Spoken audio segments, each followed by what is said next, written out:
Hello and welcome to my Powertech guide. Unlike my last guide video, I just jumped in, but I do need to add some disclaimers first. I will not be covering tank spec in this video. All tank specs will get their own video together.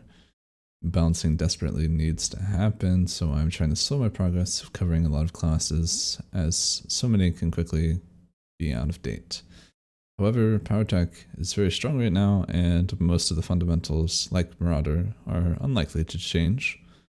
There will for sure be more nerfs to Powertech, whether they're good nerfs or bad. I will leave it in the pinned comment to adjust gameplay accordingly, so please check that out if you're watching in the future. Now, getting into the guide. Powertech is one of the 3 DPS or tank classes in the game, as one of the most simple kits once learned, while also doing great damage even as a tank. This is the only class in game with an AoE hard stun and has made it relevant in PvP every season for group gameplay. But now it has power yield, one of the strongest defensives to add to its kit, making it all around one of the most solid classes to play in current state of 6.1.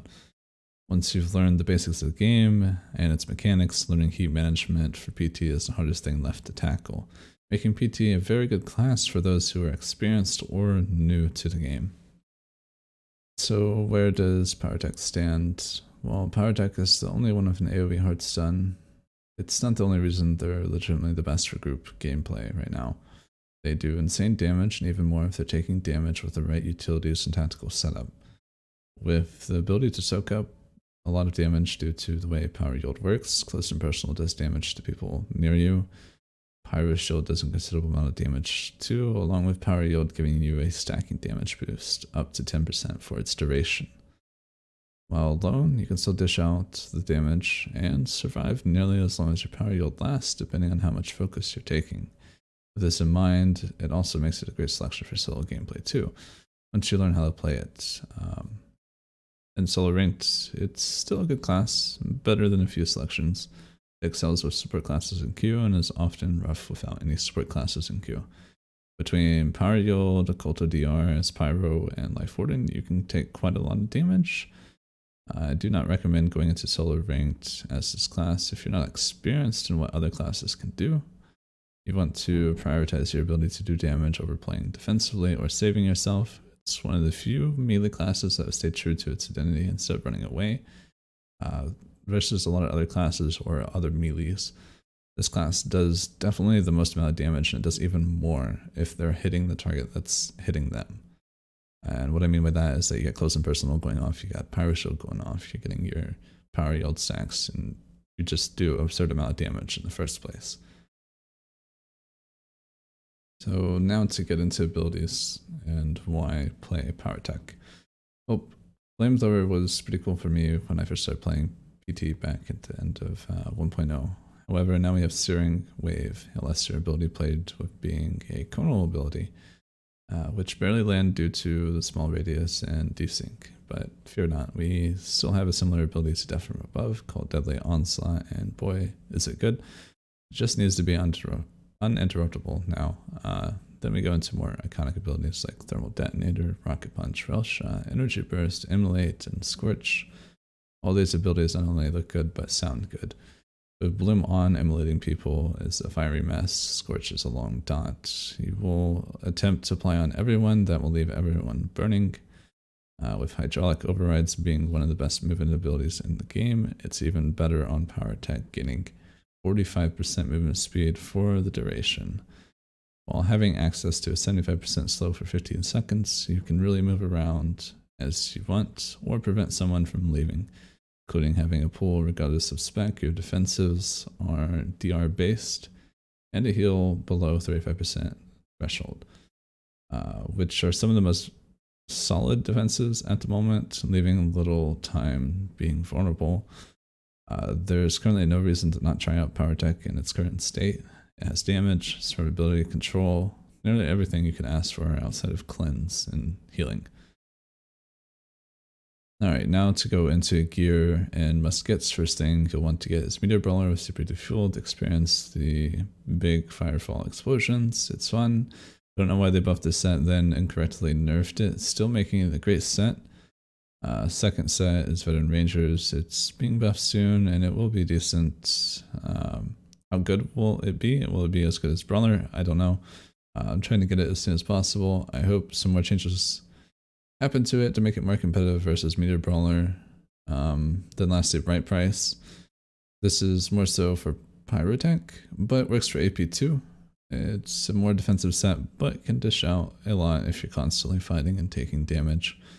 Tacticals to get after you would get your set would be Power Load for AP, unless you want to play AP right away, get that sooner, because it's a huge damage increase. Explosive Weaponry for Pyro, this just increases your AoE damage during explosive fuel, which is more so personal opinion if you want to use this or not. It will do more overall damage if you're able to constantly hit multiple people all the time. However, superheated fuel will be better if you're stuck like hitting a single target when you're explosive weaponry, or not explosive weaponry, but your explosive fuel is up. Basically, it's superheated fuel will be more consistent damage, even if you're hitting single target. Explosive weaponry will only be good if you're hitting like multiple targets at the same time. Good tacticals would be Energized Blade and Flame Dissipation. As AP, most of your damage is Rail Shot. If you get to free cast and parts for most of the game. However, if that's not the case, as per usual, and Rex anymore, Energy Burst and Bleed may be your highest portion of damage, meaning accuracy isn't as useful as one would think. It's very subjective, and I recommend checking out my accuracy video on PvP. Explains it far better than I can here. Regardless, you can go accuracy or not, the difference won't be that big. For Pyro, the setup is pretty normal, and most of your damage will likely be on the tank if there is one. Without a tank in the fight, you can do massive damage to everyone, and nearly all of it is yellow. With explosive weaponry, it's not worth using Rail Shot unless explosive fuel is down. Also, Flame Burst over Flame Sweep for explosive fuel durations, since it becomes an AoE, but it remains a single target ability, so that does more than Flame Sweep. Alright, Advanced Prototype and its abilities. Retractable Blade, it's 18-second Dawn. It must be applied to the target for more damage. On top of that, it can be refreshed by Shatter Slug or Rail Shot. Also, when this Dawn is on the target, Rail Shot will vent heat. Thermal Detonator is a delayed high damage ability. It applies a debuff. You should use this on cooldown. Rocket Punch is an armor debuff with low heat cost. You should use this on cooldown. Energy Burst is your heaviest hitter. Oh my god. It's your heaviest hitter. It has high heat costs, so you want to try to make sure that you fit in the auto attack in between. Heat management is very important. Rail Shot, you should use this on cooldown with Retractable Blade on the target. It vents heat. Also, you should be using it, but don't use it if you already have Energy Burst 4 stacked, because this builds energy loads. Magnetic Blast, it's your filler. It procs Rail Shot every 6 seconds. Same with Rocket Punch. It's called Particle Accelerator or something. Rapid Shots, if your heat goes past 39% or is about to. Use it if you have no other way of lowering your heat. In situations you'd get to parse, you'll want to auto attack to keep your heat down. Thermal Sense Override and Vent Heat won't cut it alone. In PvP, there are a lot of things that can vent your heat. For example, Chain Lightning does it, but many other things also do it thanks to your utilities. If you want to maximize your burst windows after opener, you'll want to sync Energy Burst / Rail Shot during TD into Rocket Punch. Alright, now going into priorities. Energy Burst will be your #1 priority, it does the most damage. Thermal Detonator will be your #2. Shoulder Cannon will also be #2. It's a separate global cooldown, so you can spam this separately while also using your other abilities. Rocket Punch will be your 3rd, Rail Shot will be your 4th, Retractable Blade will be your 5th, but if you already have it on the target, you can ignore this one. Your filler after that will be Magnetic Blast, which will be your 6th. 7, 8, and 9 would be Deadly Onslaught, Shatter Slug, and Auto Attack. You use these accordingly. Shatter Slug to AoE refresh dots, or just apply a slow to somebody. Deadly Onslaught to do AoE damage if you don't have dots, or you don't think dotting people would be worth it because they're probably going to die too soon. And Auto Attack to manage your heat. You can also use Thermal Sensor Override with Deadly Onslaught to vent a lot of heat, because it is a channel. It takes a little bit for it to finish. Now, your burst windows are thermal detonator with obviously explosive fuel, but without explosive fuel, for example, say you have power yield up, you don't have explosive fuel, and you're able to reset your energy burst. Let's say you have 4 stacks of energy burst, you would thermal det, and then you start spamming shoulder cannon, and then you would rocket punch, and then you would follow that with energy burst as you're still spamming shoulder cannon, and then you're going to use power yield, and then you're going to use another energy burst, and you're still spamming shoulder cannon. Then you're going to go into rail shot that you procced beforehand, and then you're going to use probably a magnetic blast to proc your rail shot again, and then you're going to rail shot again, and your shoulder cannon should be out by this time, if not close. This will be your maximum burst windows, and with explosive fuel, you can do this same exact thing. I'll show you the opener in a second, and what you can do to min-max your opener for Firefall, because you won't actually be using abilities, or at least enough abilities to proc your Firefall to max stacks. Use Deadly Onslaught. Deadly Onslaught, even on one target, will proc your Firefall to the max within seconds, even on a single target, which is crazy. Making it super easy to maximize, as long as you know what you're doing. A lot of people probably don't think about it, and they're like, oh, 4 stacks, whatever, it's still a big hit. But it's just one ability being able to make the difference, rather than just spamming other abilities that do a lot of damage. It just won't be as optimal.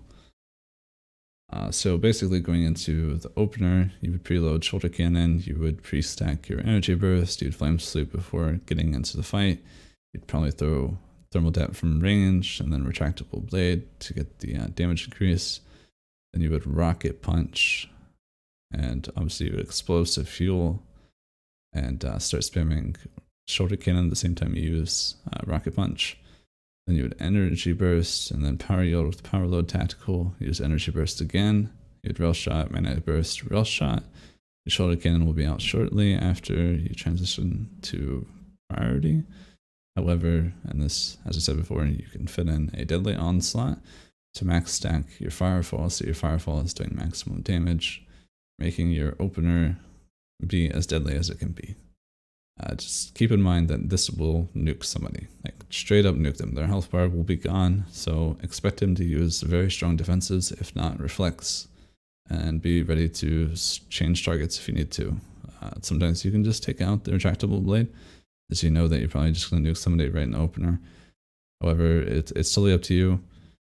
It doesn't matter too much. You are going to probably vent heat in the first few. If not, you're probably just going to use thermal sensor overrides, and then you're going to ride on the heat reduction that you get from the media roller set. It really depends whether somebody CCs or not. People usually CC, so you're going to get free vent heat, and you're not going to have to use either your vent heat or your thermal sensor override, depending on how much you're spamming. Now going into main AoE, Deadly Onslaught is your number 1. Tab target for retractable blades, number 2. Shatter Slug refreshes the dot, and it's AoE, and also applies a slow. So these are your 3 main AoE. I do not recommend using Flame Sweep. However, you can. I recommend only using on 4 targets if you do, or above. Steering Wave, if you really feel like using it, I recommend having the target CC'd before you try to use it, because it doesn't hit very often. Alright, now going into AP PT's utilities. I'll show you in the background the utilities that you can take. You can either take Hitman or Shatter Slug Slow. It doesn't really matter too much. These are usually what you would use for like standard gameplay, whether you're playing solo ranked or whether you're playing regs. They both work.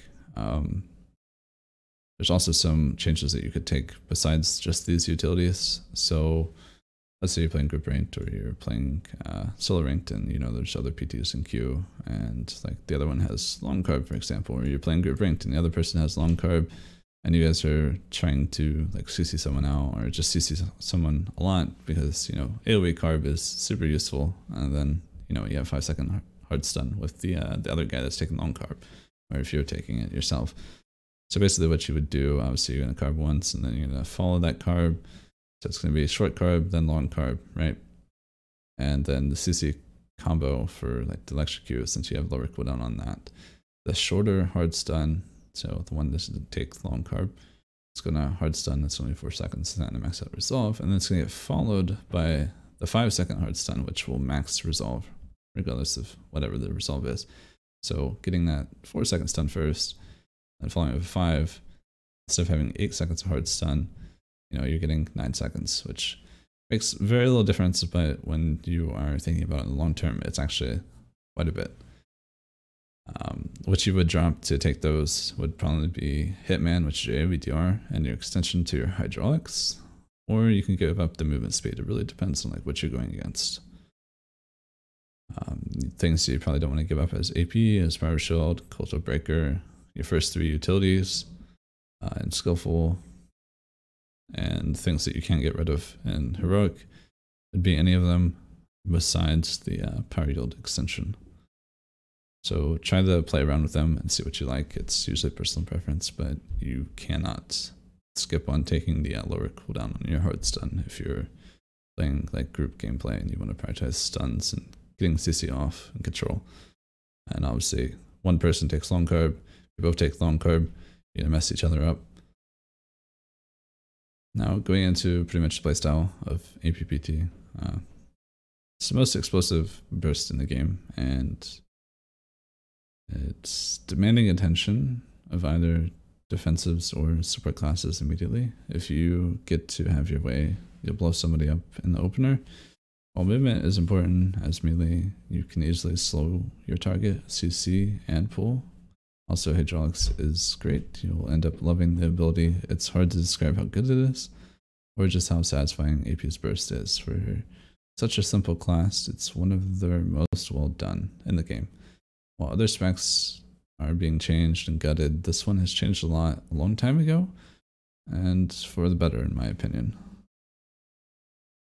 Alright, now going into Pyrotech, its abilities and priorities.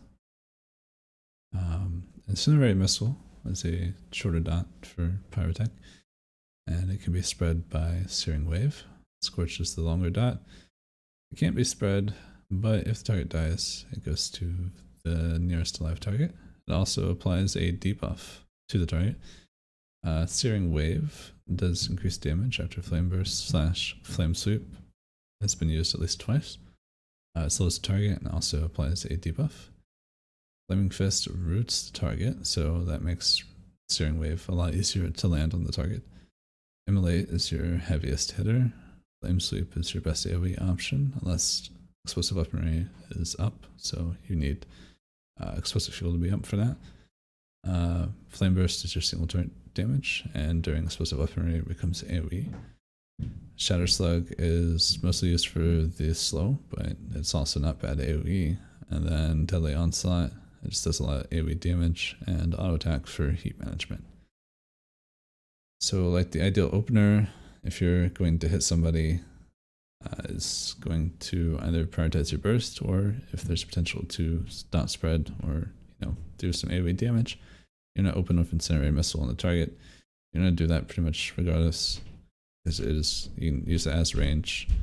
Then you're going to Scorch the target to apply one of the debuffs, and then your Flaming Fist root them so you can land the Searing Wave and get the second debuff, and then you're going to Immolate for max damage. You're going to start spamming Shoulder Cannon as soon as you can. It's a separate GCD, please remember that.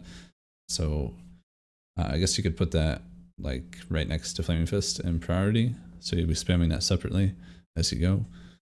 Then maybe apply Scorch to others, or Flame Sweep / Flame Burst on the target, whether it's just you got the single target or chances to AoE, and then Deadly Onslaught and Shatter Slug.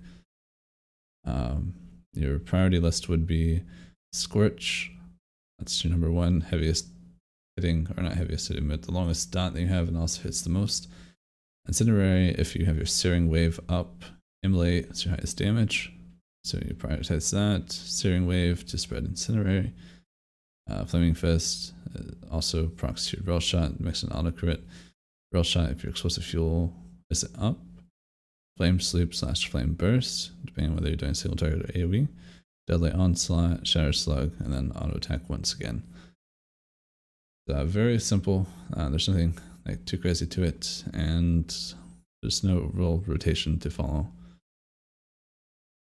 Alright, now to go into Pyrotech Utilities. I'll show you on screen what I take. I would give up Shatter Slug Slow for the extension and duration of Hydraulics if you're not really finding fights and cleave very often.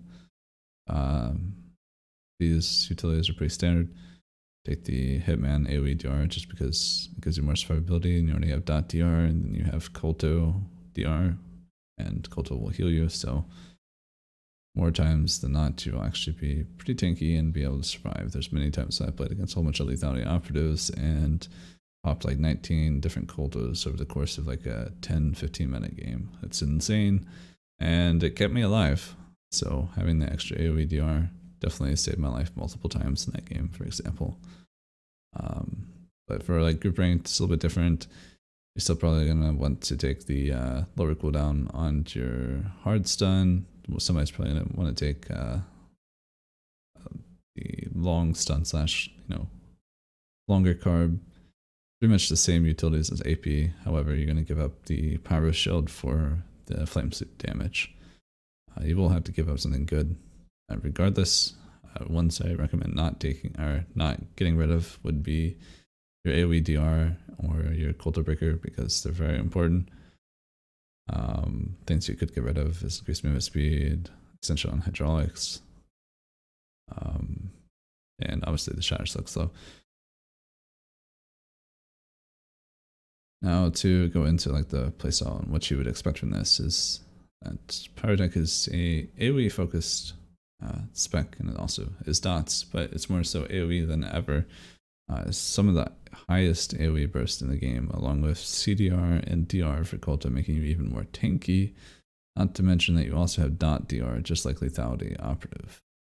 You'll be looking for potential targets in clumps for AoE, along with applying dots to everyone. If immediately come to you, consider it a blessing. Without Flamethrower, Powertech isn't what it was before, but with the changes to PT along with Deadly Onslaught, your AoE potential has gone through the roof. If you just want to see everyone burn and to just cleave, this is the perfect fit for you. Now, going into defensives, how to put this? Well, Marauders was more complicated because the hardest part of Marauder was to use defensives. PT does not have that problem, thankfully, which means it's very easy to learn, very easy to make most use of, I guess you could say. First one I'm going to start with is Kolto. Kolto Overload heals up to 35% for 8 seconds, or lasts for 8 seconds. If you get over 35%, Kolto becomes useless. Only as Pyro you get 30% DR for the duration. It can also be used as a CC breaker, but then you have a limited time to trigger your Kolto, so be wary about doing that. As Pyro, you can get CDR for this ability while being hit. Power Shield gives 25% DR for 12 seconds. With Pyro Shield, you can do some good damage while being hit for its duration. As AP, you get CDR for this ability while being hit. Power Yield with utility can last up to 30 seconds. 10 seconds initially, with taking damage, stacking it up again. It also increases your damage while making you tanky to most common damage types. While those are your only defensives, you still have med packs and hydraulics to help, along with good CC, but thankfully you have Power Yield, Energy Shield, or Kolto Overload, depending on spec, up quite often. The defensives are simple, and you should try not to overlap if you can afford to. I will go into more depth on how to use defensives in situations against other classes, but compared to other classes, your defensives are rather simple and straightforward while still being really good. And not to forget, only as AP, Sonic Rebounder gives defense chance for both yellow and white, and it lasts for a few seconds, and it only ranks for one ability, so you can sometimes dodge an ability with this.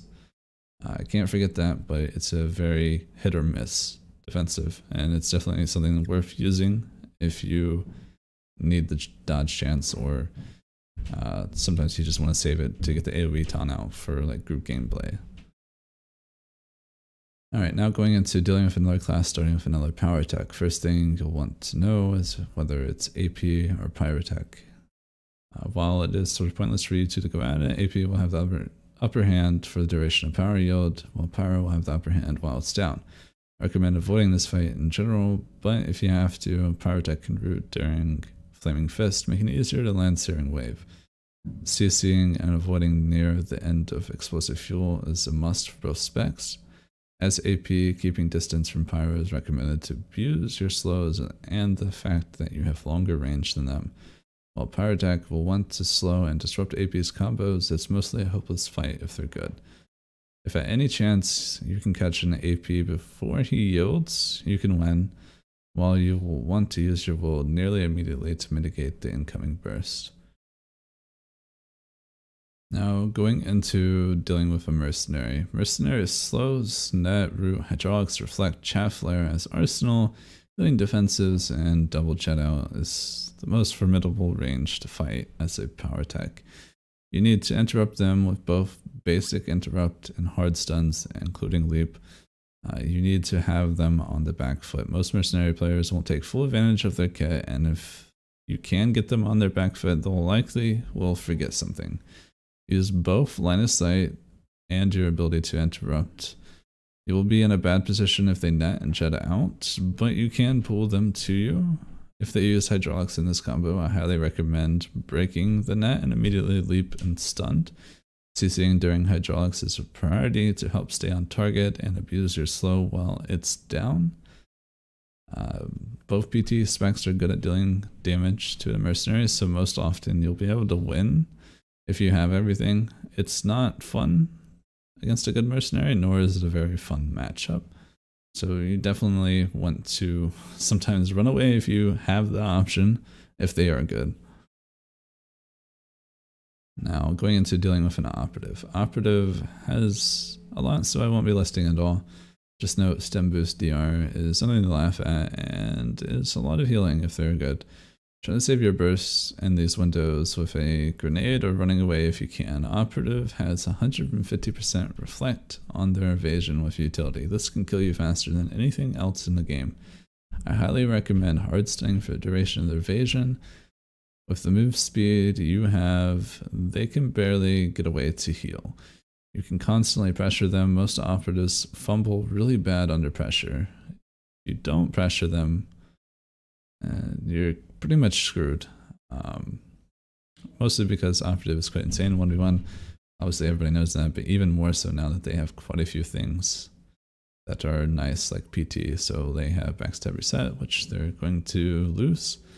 However, they have a triple autocrit combo and the ability to consistently whittle you down while still being able to take even more damage than you, because they can continuously heal unless you're able to constantly damage them. Now, going into dealing with a sniper, they will have what it takes to kite you forever, along with the ability to control you. However, they do not have the defensives to tank your damage, so knowing that, as long as you don't blow your burst in diversion, you will likely outlast them. There's little to nothing you can do to stop them. You can resist knockbacks with hydraulics and use sonic rebounder to potentially dodge an ability. Good times to hydraulics is after they roll. If you ever leave, or if they ever leave cover after that point, CC them. They will have more movement speed and immunity to root during the times that they leave cover, so don't try to do anything else. Now, going into dealing with an assassin. Shroud gives immunity to everything but auto attack and rail shot. Do your best not to blow anything important into it. Oftentimes carbs can still CC during it. During deflection, the first 6 seconds, you won't be able to CC them, and you'll likely be unable to land rail shot too. However, your yell damage will still hit them pretty hard. After deflection immunity is over, you can stun them immediately. They're extremely squishy, but they do have a lot of damage. With the upcoming patch, their damage will drop, and they will be much easier to defend against. There's little you can do outside of using Sonic Rebounder and CCing correctly to do damage to them. Now, going into dealing with a Sorcerer. Force Barrier is the only thing that saves them, but they're often dead after it. They're a real threat during Forced Polarity, and I highly recommend CCing them during it. Forced Barrier can reset force speed, so oftentimes you want to keep that in mind. The fight will probably be short, but try your best not to get baited into Whirlwind or Barrier during your hydraulics. It's one of your best moments to shut them down completely. Lastly, after being electrocuted, look for a debuff. I will show it on screen. It will reduce your damage by 25%. I recommend saving your higher burst hits for when it's over. Now going into dealing with a Juggernaut. Reflect hurts, but you can start AoEing for the duration of the Reflect. They will do little damage during power yield, since they're not in the greatest place. You really shouldn't have much trouble against them. The biggest threat you have is if they CC you correctly with Awe and Grenade. Outside that, it should be a pretty easy fight. Now going into dealing with Marauder. Ruthless Aggressor and Forced Camouflage are their best defensives against you. Save your damage during Ruthless Aggressor to go all out outside of it. Blood Ward lasts for 6 seconds, Force Crush also lasts for 6 seconds. They cannot take your damage, and you can tank it all, but Carnage is damaged for quite a while. For the most part, when you both have everything, you'll likely win, unless they CC you perfectly. You can bully Marauders really well, and they will likely run away and heal, but you have a dot on both specs. Refresh them before you think they'll run, and you shouldn't have too much trouble chasing them down. And also your defenses are really low, so getting a reset could potentially help you a lot more than them. And in all, this class is pretty simple for the most part. Once you understand the fundamentals of heat management, what other classes can do, it's pretty much just game knowledge.